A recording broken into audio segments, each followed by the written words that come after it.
Hello guys, we are back with our next lecture. In this lecture, let us go through the next topic, that is a transport layer services, guys. So basically, if you recall, what is the major concept of a transport layer, guys?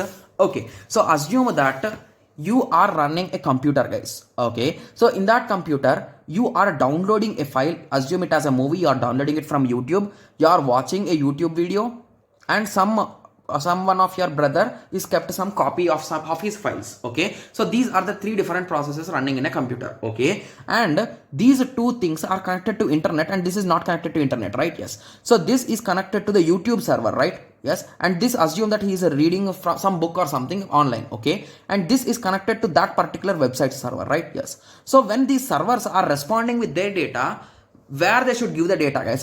Do they give it to the system directly, or do they give it to that particular process which needs, or do they give it to all the processes, guys? So they should give only to that particular process needed, right? So who will take care of this? Process to process. So basically from server to its exact process which is requesting for data. So this process to process communication is taken care by the transport layer, guys. So now you are getting the idea, right? Yes. So if you recall, data link layer was taking care if it is in the same network, right? And a network layer is taking care when they are in different networks.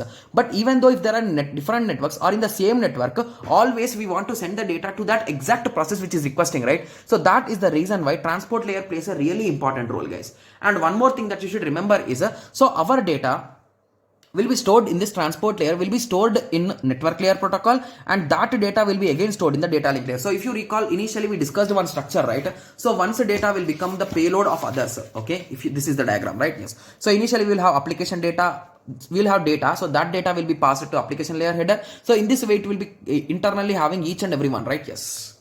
Okay. Yes. Okay, so now what are the major protocols which we'll be learning in this thing? Okay, so it is called as a process to process communication, and to be clear, we call it as a port to port communication, guys, because each and every application will have a particular port, guys. If you are using HTTP, it will be 8080, 880, I think, or 800. So just give me a second, I'll be cross checking it. I think I wrote them clearly. Yeah, it is 80 HTTP. Okay, yes. So in that way, each and every protocol will have a particular port number, and if you give that data to that particular port, it will be working fine. Okay, yes. Okay, so we'll be discussing two protocols. It is UDP and TCP. So first we will discuss TCP, then we will move on to UDP. Okay, so TCP is nothing but transmission control protocol, and it is a connection oriented protocol, and UDP is a user datagram protocol, and it is connectionless. Okay, yes. So both of these protocols will use a common addressing format, guys. Okay, so that is nothing but IP address or logic address plus a port number. So in simple words, port number is nothing but the socket number, guys. Okay, so the port number is of 16 bits, and if you recall 16 bit, the number is nothing but 65535, right? Yes, so the value of port number will range from 0 to 65535. Got it?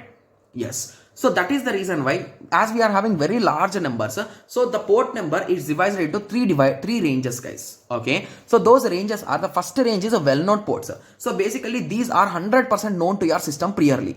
So these are the commonly used protocols will have it. And the second layer is registered. So basically you can register a particular port for your company or for your particular application use. Okay, and the last type is dynamic, which are private, to be clear. Okay, yes. So basically, to be clear, if we are using a well-known port numbers, so these are universal and well-known and predefined, guys. So like SSH, Telnet, SMTP, DNS, HTTP, POP3, SNMP, HTTPS. Guys, we'll be discussing each and every one of these protocol in our application layer lectures, guys. So they will be pretty soon, so don't worry, guys. So once this transport layer is done, we'll be moving to the application layer and we'll be discussing all these protocols, guys. Okay, so don't worry. Okay, yes. And few students will be thinking like, okay, so then we need to remember these port numbers.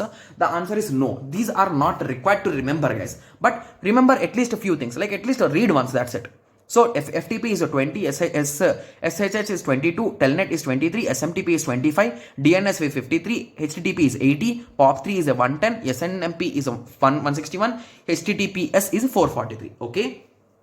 Yes, so these are well known. And coming to registered, so basically these are registered nodes can be registered from the government, guys. So basically these will be near some government, like some kind of organization will be having them. So you need to pay them some money or something will be there, some process will be there, application and all those things. You can register your particular port number for your particular application. Okay, and the last is a dynamic. So whenever you want to use a particular port for temporarily, we will be using the dynamic method. Got it?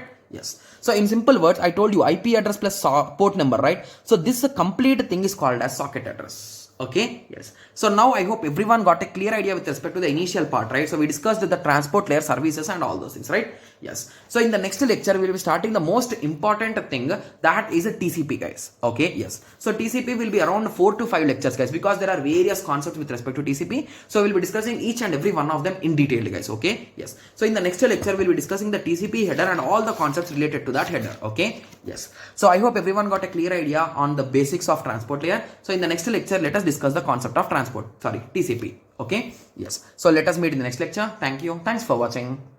Like, share and subscribe for more awesome videos like this. Thank you.